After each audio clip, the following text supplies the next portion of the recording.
안녕하십니까. 2023년 10월 8일 최병무의 팩트 체크하겠습니다.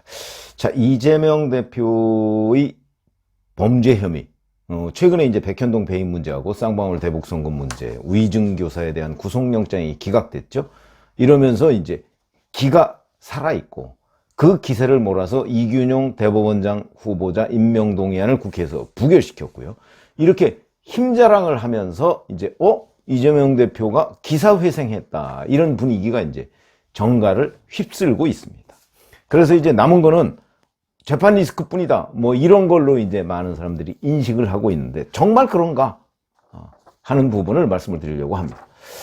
이재명 대표 엊그제죠, 본인의 그 대장동 본재판 첫 번째 기일에서 저에 대한 수사는 검사를 수십 명 투입해서 수백 번 압수수색을 하는 등 지금도 계속되고 있다, 이렇게 얘기하고, 앞으로도 또 할 것이며 제가 살아있는 한 계속하지 않겠느냐, 이렇게 얘기를 했는데, 자, 이 말에 이제 어폐가 있죠. 뭐 검사를 수십 명 투입해서, 글쎄요, 뭐 수십 명 투입할 수밖에 없었던 이유는 이재명 대표 본인이 범죄 혐의가 워낙 많기 때문이지, 범죄 혐의가 없는데도 탈탈 털기 위해서 수십 명 아니라 수백 명을 동원한들 무슨 뭐 재주가 있겠습니까?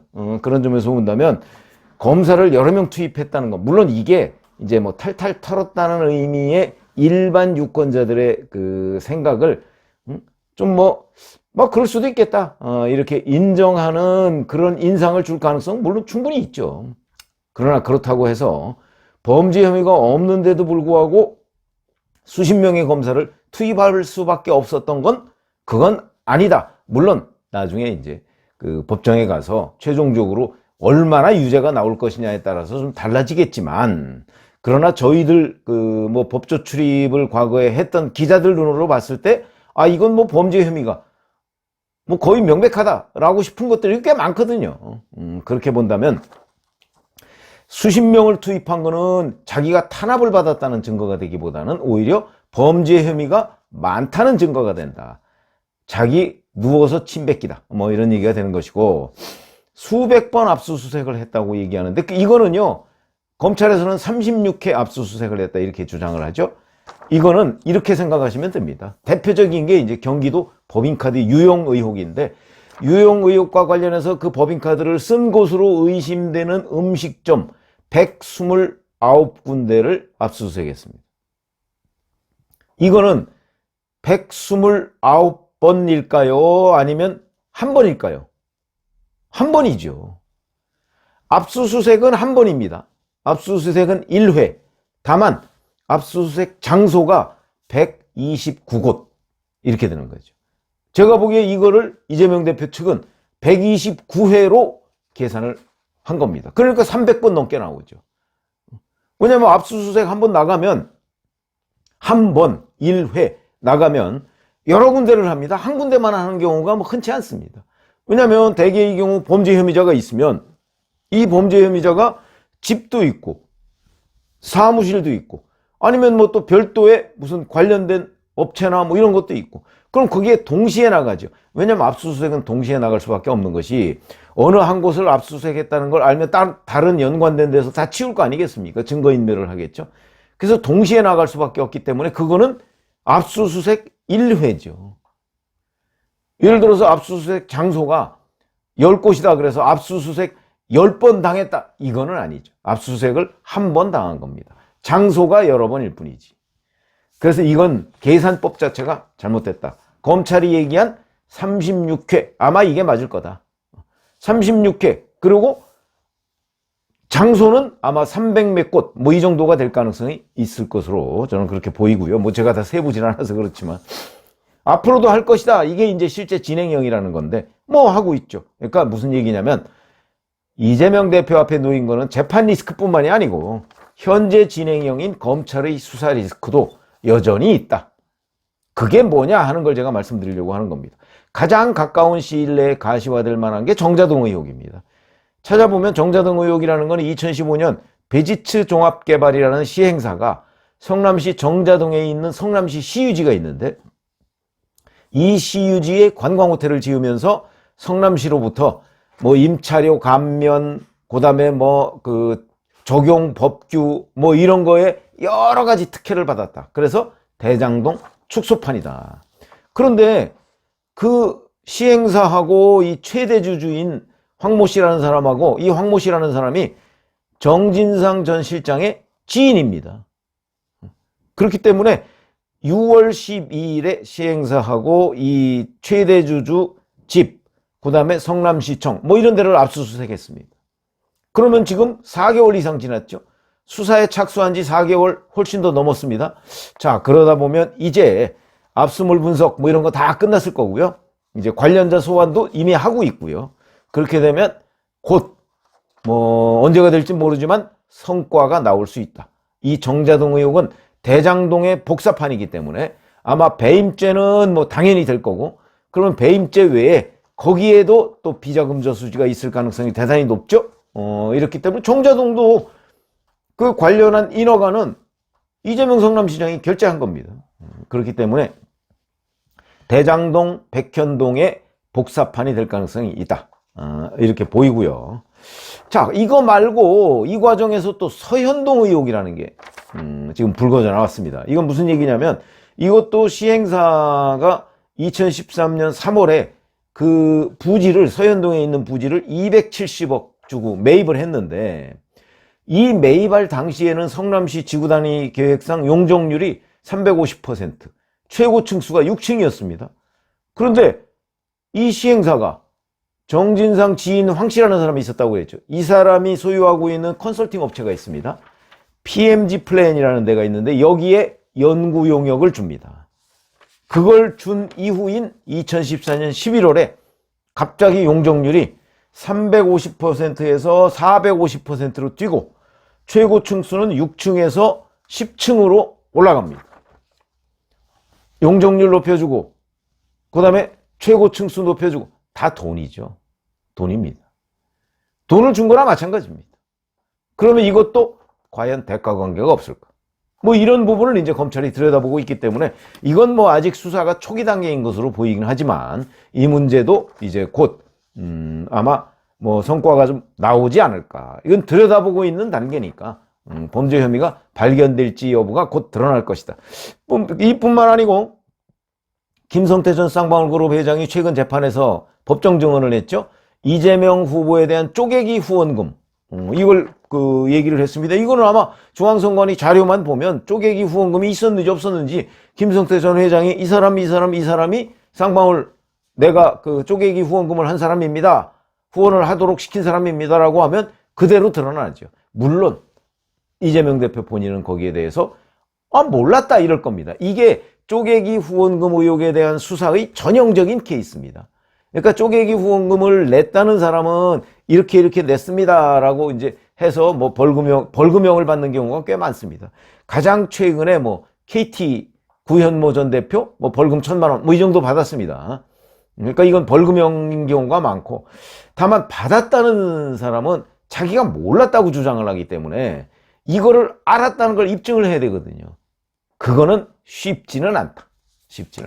그러나 이재명 대표에 대한 쪼개기 후원금은 뭐 틀림없이 있었고, 그건 있었는데 그걸 이재명 대표가 알았느냐 몰랐느냐 뭐 예상되죠. 아마 오류발을 내밀 텐데 이제 그건 검찰이, 왜냐하면 김성태 전 회장은 이재명 대표도 알고 있다고 얘기를 했거든요.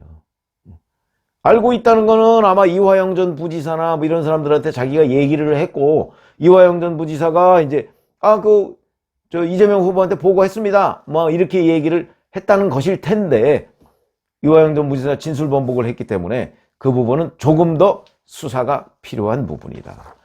그러나 진실은 알죠. 알고 있었던 건데, 그러나 뭐 꼭 진실대로 법원 판결이 나오는 건 아니니까.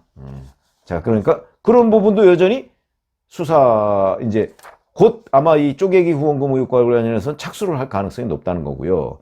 그리고 국민권익위원회에다가 왜 김혜경 씨 법인카드 유용 의혹과 관련한 공익제보자가 이재명 대표 연루를 신고한 게 있습니다. 이거는 뭐 김혜경 씨하고 공범인 그 배소연 씨 5급 공무원, 이 사람이 지난번 1심에서 유죄가 나왔죠. 징역 10개월, 집행유예 2년 이렇게 나왔기 때문에 이 부분은 만약에 이재명 대표가 정말 알았다고 한다면 국고손실죄가 될 가능성이 대단히 높습니다. 뭐 이거는 실형도 나올 수 있는 이 단독으로. 그러나 그거는 이제 조사를 해봐야 되겠죠. 국민권익위원회가 김혜경 법인카드 유용의 공익제보자로부터 신고받은 내용을 조사해본 결과 이재명 경기도지사가 알았을 개연성이 대단히 크다, 이런 결론을 내고 아마 이번 주 정도에 이제 검찰의 자료를 넘길 것으로 보입니다. 그러면 이 부분에 대한 수사도 일종의 재수사죠, 이거는. 그동안 경찰에서 수사를 했는데 이재명 당시 경기도지사 관련은 뭐 혐의 입증이 안 된다 그래서 그냥 무혐의 처분을 한 적이 있었거든요. 근데 이걸 무혐의를 그러니까 검찰도 송치를 안 한 거죠. 무혐의 처분 권한은 검찰한테 있으니까 송치를 안 한 적이 있었는데 아마 이 부분도 다시 들여다볼 가능성이 있다. 자, 그러면 이제 이재명 대표에 대한 3차 구속영장, 뭐 이게 계속 논란이 되고 있는데, 뭐 저는 이번에 영장 기각된 부분과 관련한 그 구속영장 재청구, 뭐 이 가능성은 별로 없어 보인다. 왜냐하면 현재 확정은 되지 않았지만 없어 보인다. 제가 이렇게 말씀드렸고, 그건 제가 취재해본 결과입니다. 그렇게 말씀드렸고, 그 다음에 대신 이제 뭐 쌍방울 대북송금 문제, 백현동 배임, 우이증 교사 이거를 따로따로 분리해서 기소를 하거나 아니면 일괄 기소하거나 어쨌든 불구속 기소의 가능성이 높다. 이게 이제 저의 취재 결과다. 제가 말씀을 드렸고, 이건 한번 나중에 한번 확인을 해보시면 뭐 제가 취재를 제대로 했는지, 뭐 취재를 하는 거는 뭐 늘 어찌 보면 오보의 가능성도 항상 내포하고 있긴 하지만 제가 보건대는 논리상으로도 제 주장이 맞고 제가 취재한 결과하고도 일치한다. 이제 그건 나중에 한번 보시면 되겠고요.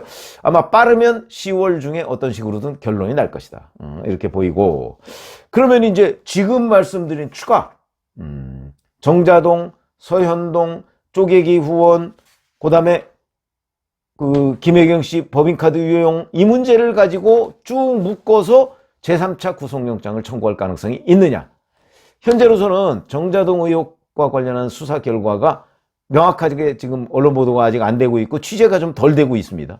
그러다 보니까 아마 첫 번째 구속영장을 넣는다면 배임이 될 텐데, 정자동 배임. 글쎄, 이 배임죄는 배임죄 자체가 다툼의 여지가 굉장히 많습니다. 그러니까 정상적인 성남시장으로서의 활동이다, 이렇게 주장을 할 거거든요. 특혜를 줄 의도가 없었다.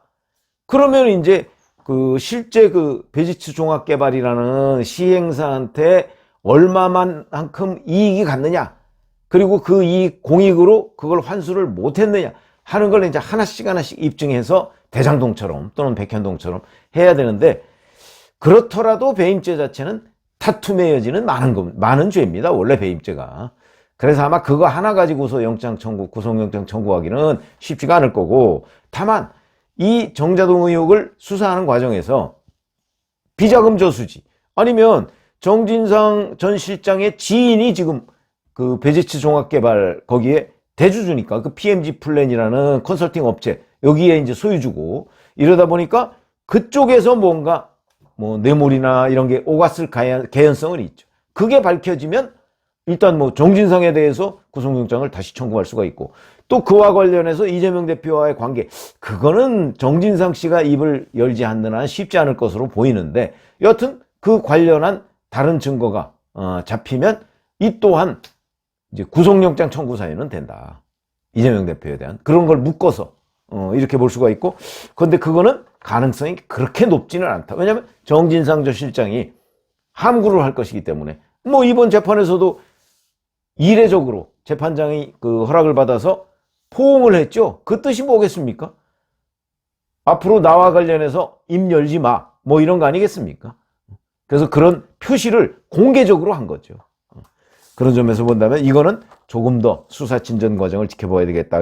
쪼개기 후원금 같은 거는 본인들이 몰랐다고 주장을 할 경우에는 이것도 받은 이재명 대표를 연결시키기가 그렇게 쉬운 수사는 아니다. 이렇게 보면 전체적으로 보면 역시 검찰은 정자동에 승부를 걸어야 되겠다, 이런 생각이 들고, 그 경우에 정자동에서 지금 현재 배임죄 외에 다른 어떤 것이 나온다면 제3차 구속영장이 청구될 가능성이 높고, 그렇지 않다면 아마도 제가 짐작하건대는 구속영장 청구 없이 아마 그 부분은 그냥 수사해서 불구속 기소로 넘기지 않을까.